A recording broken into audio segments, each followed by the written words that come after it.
going up against a guy like Abdul. What did you learn about yourself in that game, and what did you take from it? Yeah, I mean, in a lot of my sets in that game, I found myself panicking. You see a guy of that caliber lined up in like a wide nine, you're like, oh, I got to put my hands on him, but that's not how tackle works. If they're in a wide nine, they want you to jump out there because they're better athletes than you. So jumping out there was not good. I'd rather set to the spot, let them come to me, and go to work at the spot. Coach Fry teach the fights. The fight starts at the spot. The spot is where the rush and the set meet. So during that game, a lot of times, first it was on the silent count. So at guard, I can literally look at the ball and get off that tackle. I can't look at the ball, or like I have to like watch Seth's head move. So that's a whole nother thing for me. But then also like getting to the spot against a rusher like that. Probably the most an ideal way to start your career as a left tackle in that situation, right? I mean, but do you feel more comfortable now going into another game where you're playing another guy of that caliber? Yeah, I mean, it just comes with reps. That was probably a week's notice trying to play tackle, but over the weeks I feel more comfortable in what I'm doing. I feel a lot more stronger than what I'm doing. And so it just comes with reps, comes with confidence. And so just continuing to get reps to obviously a great front we're going against this week. So just preparing the best I can.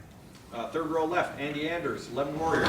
Ryan Day was just talking about how Montgomery's kind of shown some things in my big in at guard here in the playoff. Just what have you seen out of him over the course of the season, and where has he grown? Yeah, I would say Luke's made a good step in his development. I feel like he's taking a step in the right direction where we're all kind of waiting for him to take that step. And, he's had a couple more reps available to him, and he's taken advantage of it. And he has done a great job so far in putting the best stuff he can on the practice field to give not just himself confidence, but the guys on the line confidence, because, we're running thin on the O-line. So just any guys two step up. That's what we're looking for. Fourth row middle, Pat Murphy, 24/7 Sports. Donovan, in that vein, obviously some different guys doing things at guard. I know you are obviously focused on being a tackle, but how much ownership do you take on trying to get some of those guys ready for what will be obviously a tough challenge, not only this game, but potentially down the road? Yeah, everything with the guards, I try to give my input to, because, for really three years I played that position. And so I was like, look, like what you're doing is not working this way. You got to do it this way, because I've had experience doing against next to really good tackles and playing at a really high level at guard. I was like, I can help you out with this because I know what it's like. Or taking my experience of playing next to Paris, I was like, this is what I did with him, and we got to be on the same page in terms of double teams, because if we're not on the same page, then that's how we get split, and that's how we work against each other and there's no movement. So trying to get on the same page with the guys playing next to me and the guys on the other side of the line to try to perform at the highest level. Fifth row right, Cameron Teague Robinson, The Athletic. Donovan, I know 2022 didn't necessarily go your guys' way in people, but after that Michigan loss, it seemed like going in that game, you guys were playing a lot more free, a lot more loose. What experiences can you take from that lead up to this lead up to obviously you want to win this game, but just to play free, play a little more loose in this game on Saturday?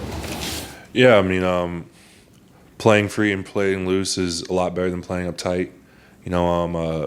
We're just focused on playing as fast as possible. Our coaches put us in the right position to do so. So it's our job to execute it. In terms of what happened, was it 2 years ago? 2 years ago. I can't really speak on that now because I'm worried about what's happening now. But it's just playing with the brothers next to you, playing for the man next to you, and not trying to let him down rather than your own selfish success is what we're all aiming for. Right in front of him, Stefan Krasnick, Cleveland.com. Seth is a guy who's had playoff experience. He's also probably studied this Tennessee team in years past, maybe more so than anyone that you know. How much, kind of as a coach now, has he been able to help out these last few weeks, whether it be Michigan week or now leading up to Tennessee? Yeah, he helps out as much as he can. He's always here. Maybe not in the outdoor practices. He doesn't really go out to those, but the indoor ones, and obviously in the meeting rooms, he's a really insightful person. He's always helping out Carson, always helping out the guards, because yeah, you're right. He's played against this team many times, being at his former institution. But he's just given us insight on what we need to do to compete at the highest level against this D-line, because obviously they're a great group, and then just helping us improve as best he can. So he's still just as involved as he was before the incident happened. He's just trying to give back as much as he can. Second row right, Bill Landis, Kings of the North. Donovan, we saw Luke play center some in camp. I know he's played some tackle. He's even played some jumbo tight end. What, in your mind, would make him a good guard for you guys?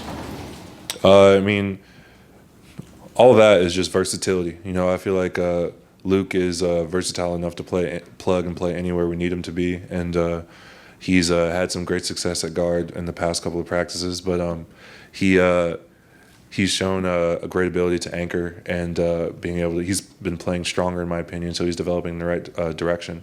But like I said, we just need everybody to step up at this point, because even the younger guys, we need them to have the mindset of that they could play at any time, because it's unfortunate what's happening, but we need everybody to be able to go.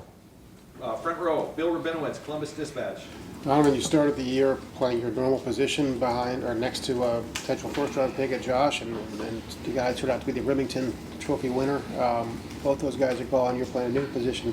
Tell me what it's been like on the offensive line for you, especially having played the Michigan game and that didn't go well, and now you have a chance to do everything you wanted to do. I mean, what's the mindset of the offensive line right now?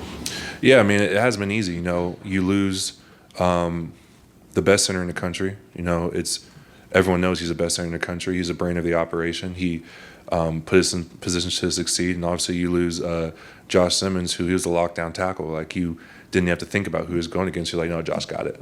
We can worry about what we got to do everywhere else, because Josh's going to handle his stuff. So now we got to take a step back and be like, okay, where can we attack to put our guys in the right position?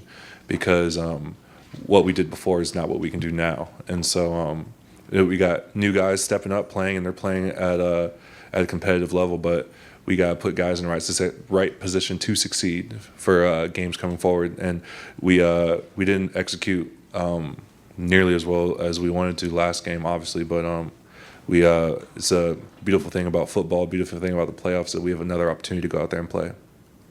Austin Ward, the podcast. I mean, what you think? Back to, we mentioned in camp, maybe Austin would have to fill in for you in the short term. What advice do you have? Then Zen goes into the lineup. Then Carson comes back in. You have this now with Luke.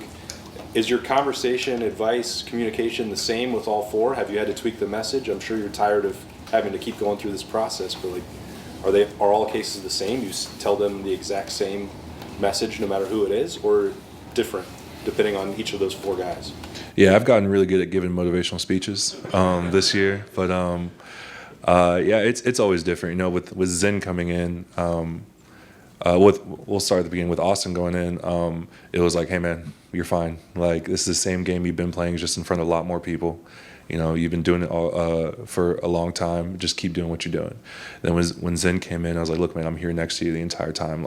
You're not doing this alone. Just communicate and we'll be all right. And the message changes varying per position. Everyone takes messages different ways, but the end goals are the same. Is just to play absolute hardest and worry about the result later. And final question, Tim May, Letterman Road. Yeah, I was wondering, Donovan, is there a common theme when you're going against a talented defensive front, the previous game and in this one with Tennessee, that they may not be as tricky because they're really good players? You understand what I'm saying? I mean, that they can sometimes win one-on-one battles and stuff. Just what has got to be the mindset going against a defensive front like this one?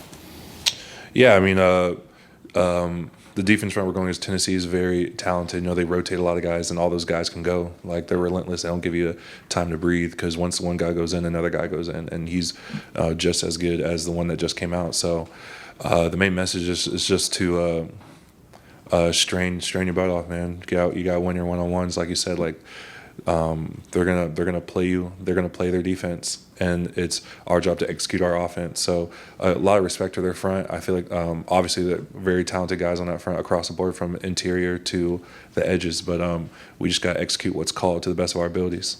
Great. Donovan, thank you very much.